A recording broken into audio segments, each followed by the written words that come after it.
لا الہ الا اللہ وحدہ لا شریک لہ لہ الملک ولہ الحمد وہو علی کل شیء قدیر۔ امام مالک نے خبر دی، انہیں ابو بکر کے غلام سمی نے، انہیں ابو صالح نے اور انہیں ابو ہریرہ رضی اللہ عنہ نے کہ رسول اللہ صلی اللہ علیہ وسلم نے فرمایا، یہ جو شخص دن بھر میں 100 مرتبہ یہ دعا پڑھے گا، ترجمہ،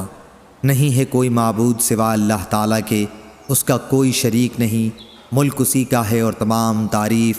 اسی کے لیے ہے، اور وہ ہر چیز پر قادر ہے، تو اسے 10 غلام آزاد کرنے کے برابر ثواب ملے گا۔ 100 نیکیاں اس کے نامہ اعمال میں لکھی جائیں گی اور 100 برائیاں اس سے مٹا دی جائیں گی۔ اس روز دن بھر یہ دعا شیطان سے اس کی حفاظت کرتی رہے گی تاکہ شام ہو جائے اور کوئی شخص اس سے بہتر عمل لے کر نہ آئے گا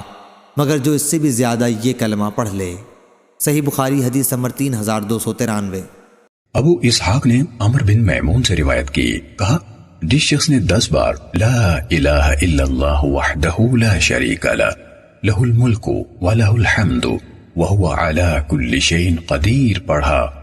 وہ اس شخص کی طرح ہوگا جس نے حضرت اسماعیل علیہ السلام کی نسل سے 4 غلام آزاد کیے ہوں۔ صحیح مسلم حدیث نمبر 6844۔ حضرت ابو ہریرہ رضی اللہ تعالیٰ عنہ سے روایت ہے کہ رسول اللہ صلی اللہ علیہ وسلم نے فرمایا، جو شخص دن میں 100 مرتبہ لا الہ الا اللہ وحدہ لا شریک لہ لہ الملک ولہ الحمد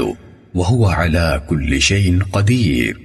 یعنی اللہ کے سوا کوئی عبادت کے لائق نہیں، وہ اکیلا ہے، اس کا کوئی شریک نہیں، ساری بادشاہت اسی کی ہے، حمد صرف اسی کو سزاوار ہے اور وہی ہر چیز پر قادر ہے،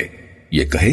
اس شخص کو 10 غلام آزاد کرنے کے برابر اجر ملتا ہے، اس کے لیے 100 نیکیاں لکھی جاتی ہیں، اس کے 100 گناہ مٹا دیے جاتے ہیں، اور یہ کلمات شام تک پورا دن شیطان سے اس کی حفاظت کا ذریعہ بن جاتے ہیں، اور کوئی شخص اس سے زیادہ افضل عمل نہیں کر سکتا سوائے اس شخص کے جو اس سے بھی زیادہ مرتبہ یہی عمل کرے۔